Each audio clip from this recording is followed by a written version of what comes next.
नमस्कार। जय भीम साथियों, दैनिक दस्तक पर आपका स्वागत है। मैं हूं आपका होस्ट जेपी गौतम। भारत सरकार के द्वारा पाकिस्तान को जो जवाबी कार्रवाई की गई है, जिसको नाम दिया गया है ऑपरेशन सिंदूर, अब इस कार्रवाई को एक प्रकार से रोक दिया गया है और आधिकारिक तौर पर इसकी घोषणा भी सरकार के द्वारा की जा चुकी है।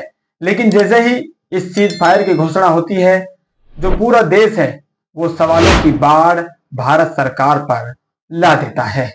यानी कि सीधे सीधे जो भारतीय जनता पार्टी है और पीएम मोदी हैं, वो सवालों के घेरे में आ जाते हैं और उनकी जो छवि 56 इंच वाली जो छवि सीज फायर से पहले बनी हुई थी, उस छवि पर बहुत बड़ा धक्का लगता है। ये जो सीज फायर अचानक से होता है, इस पर साथियों बहुत बड़े सवाल या निशान है और बाबा साहब के पोते प्रकाश अंबेडकर ने बहुत ही गंभीर सवाल इस सीज फायर को लेकर उठाए हैं। क्या कुछ पूरा मामला है, इस स्टोरी में आपको बताने की कोशिश करेंगे।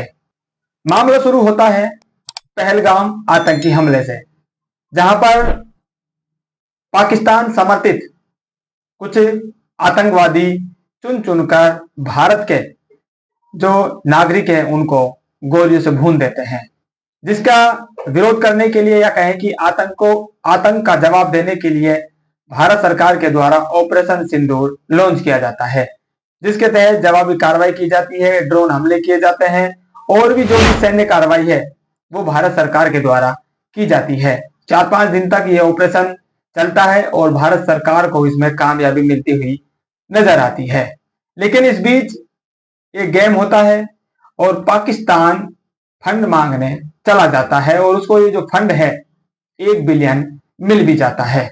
यानी कि इस मामले में सीधे सीधे जो यूएसए अमेरिका है और उसके जो राष्ट्रपति हैं डोनाल्ड ट्रंप, उनकी एंट्री भी हो जाती है। भारत सरकार लगातार देश के साथ साथ जो अन्य राष्ट्र हैं उनको अपनी सैन्य कार्रवाई की समय समय पर जानकारी दे रहा था कि भाई हम किस तरह से अपने ऑपरेशन सिंदूर को अंजाम दे रहे हैं और क्या क्या कार्रवाई अब तक हमने करी है और पाकिस्तान के द्वारा क्या कुछ हमारे ऊपर किया जा रहा है। तो भारत सरकार पूरी दुनिया को अपने सैन्य कार्रवाई की जो जानकारी है या कहें कि जो ब्रीफिंग है वो देश के साथ विदेशों को भी दे रहा था। लेकिन अचानक से सीज फायर की सूचना मिलते ही पूरे देश को धक्का सा लगता है।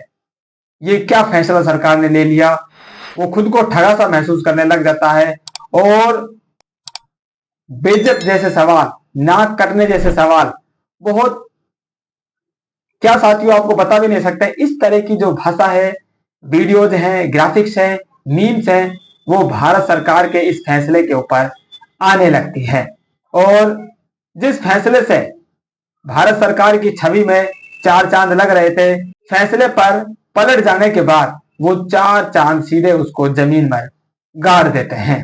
यानी कि भारत सरकार पर जो खुशियों के बोझ था वो इतना हो गया था कि भारत सरकार उसके नीचे एक प्रकार से दब जाती है, या कहें कि जो पीएम मोदी हैं, भारतीय जनता पार्टी है, वो इस खुशी को झेल नहीं पाती है और धड़ाम से नीचे मुंह के बल गिरती है। डोनाल्ड ट्रंप का ट्वीट आता है, वो कहते हैं after a long night of talks mediated by the United states, यानी कि लंबी बातचीत के बाद जिसकी मध्यस्थता अमेरिका द्वारा की गई, I am please to announce that, मुझे यह घोषणा करते हुए खुशी हो रही है कि भारत और पाकिस्तान तुरंत सैन्य कार्रवाई पर रोक के लिए राजी हो गए हैं। दोनों देशों को बधाई, कॉमन सेंस और बुद्धि का इस्तेमाल करने के लिए और इस मामले पर ध्यान देने के लिए आप लोगों का शुक्रिया। यह वो सीज फायर की घोषणा है जो भारत और पाकिस्तान के बीच होती है। यानी कि भारत और पाकिस्तान दो देश आपस में लड़ रहे हैं, उनकी सेनाएं लड़ रही हैं, उनके नागरिक आपस में लड़ रहे हैं, लेकिन चौधराहट कर रहा है कोई तीसरा। इसी बात से साथियों जो पूरा देश है वो खपा है और जो मोदी समर्थक हैं, जो भारतीय जनता पार्टी के समर्थक हैं, जो अंधभक्त आप उनको कह सकते हैं, उनको अंधभक्त नाम दिया गया है, वे लोग भी पीएम मोदी और भारतीय जनता पार्टी पर सवालों की बाढ़ ला देते हैं। क्योंकि जो देशों के जो बीच में युद्ध चल रहा है, डोनाल्ड ट्रंप उसमें क्या कर रहे हैं? आप खुद इस बात की घोषणा क्यों नहीं करते हैं? कोई तीसरा देश, पैसा आपका जा रहा है, समय आपका लग रहा है, लोग आपके मर रहे हैं, लेकिन क्रेडिट और चौधराहट कोई तीसरा व्यक्ति कर रहा है। ये बात पूरे देश को नागवार गुजर रही है। इसी को लेकर बाबा साहब के पोते प्रकाश अंबेडकर ने सरकार से सवाल पूछे हैं।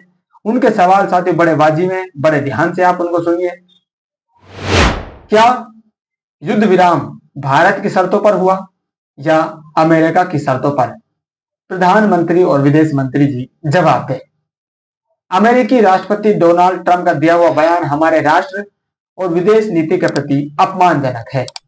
उनके बयान में भारत पाक संघर्ष को कम करने के भारत के प्रयासों का जिक्र नहीं किया गया है और अमेरिका को नायक के रूप में पेश किया गया है। जो उनका पहला सवाल है, ये जो सैन्य कार्रवाई रोकी गई है जिस पर दोनों देश सहमत हुए हैं, क्या ये कार्रवाई भारत की शर्तों पर रोकी गई है या फिर अमेरिका की शर्तों पर सहमति हुई है? इसका जवाब विदेश मंत्री और प्रधानमंत्री जरूर दें, क्योंकि साथियों ये जो सहमति है, आपस में आप दोनों लड़ाई कर रहे हैं, आप दोनों लड़ाई से पीछे भी हट सकते हैं, आप दोनों की सहमति बन सकती है, कोई बुराई नहीं है।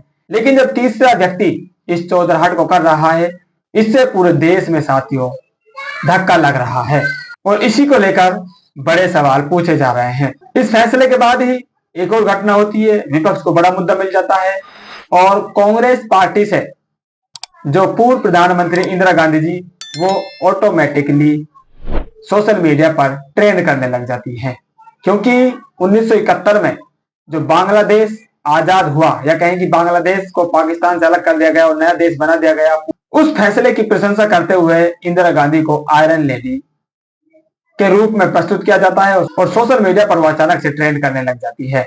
इस बात को लेकर बड़ा ही धक्का बीजेपी वाले महसूस कर रहे हैं। मोदी सरकार की जो छवि है वो बड़ी धूमिल इस बात से हो रही है और जो बड़ा सवाल है वो भारतीय लोग भी पूछ रहे हैं कि भाई आप लोगों ने तीसरे व्यक्ति की चौधराहट क्यों स्वीकार की? आप लोग क्या मान रहे हैं? अपनी राय जरूर कमेंट कीजिए। फिलहाल इस अपडेट में इतना ही, मिलते हैं नई अपडेट में, तब तक के लिए जय भीम।